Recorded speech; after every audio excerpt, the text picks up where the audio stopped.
गरुड़ पुराण प्रथम अध्याय हिंदी में अनुवाद।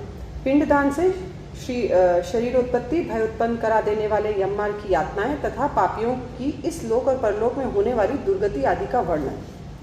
महर्षि वेदव्यास कहते हैं कि भगवान विष्णु ऐसे कल्प वृक्ष के समान हैं जिसका मूल धर्म उनके वैभव से सुदृढ़ हुआ है।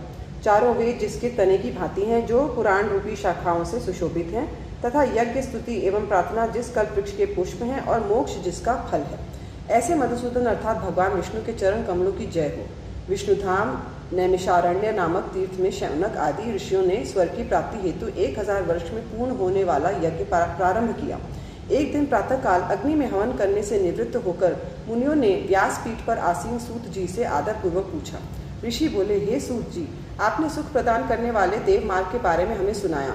अब हम भय प्रदान करने वाले यम मार्ग के बारे में सुनने की इच्छा रखते हैं। संसार के दुख और उनसे उत्पन्न होने वाली पीड़ा का नाश करने का उपाय तथा इस लोक और परलोक में किस प्रकार पापी मनुष्य दुखादि भोगते हैं, वह सब हमें विस्तार पूर्वक बताने की कृपा करें। सूत जी बोले, हे ऋषियों, सुनो, यमलोक का मार्ग अत्यंत कठिन है, परंतु ये पुण्यात्माओं को सुख देने वाला तथा पापियों को दुख देने वाला है। एक बार यह भगवान विष्णु के वाहन गरुड़ ने भी यही प्रश्न श्री विष्णु जी से पूछा था। इस पर भगवान ने जो व्याख्यान किया उसी को मैं तुम्हारे संदेह को दूर करने के लिए दोहराता हूँ।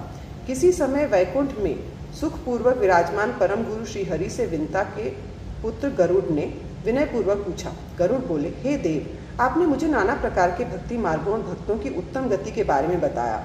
अब मैं आपसे भयंकर यम मार्ग के बारे में सुनना चाहता हूँ। आपकी भक्ति के विमुख मनुष्य नहीं वहीं अर्थात नरक में जाते हैं, ऐसा मैंने सुना है। आपके नाम का स्मरण भी सुखमय है और जीवा भी वश में है, फिर भी मनुष्य नरक में जाते हैं। ऐसे अधम मनुष्यों को बार बार धिक्कार है। इसीलिए हे भगवान, पापियों की जो गति होती है और यम मार्ग में जाते हुए वे किस प्रकार दुखों को भोगते हैं, वे भी बताइए। श्री भगवान बोले, हे पक्षींद्र, जिस मार्ग में चलकर पापी यमलोक को जाते हैं वह सुनने वालों को भी भय देने वाला है। ऐसे यमलोक के बारे में अब सुनो।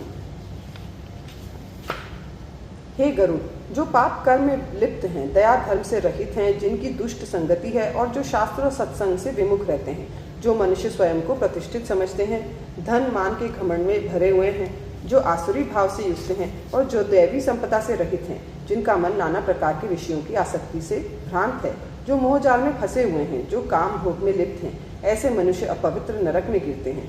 जो मनुष्य ज्ञानशील हैं वे उत्तम गति को प्राप्त होते हैं और जो पापी हैं वे दुख से यम यातनाओं को प्राप्त करते हैं। इस संसार में पापियों को किस प्रकार दुख प्राप्त होता है उसे सुनो।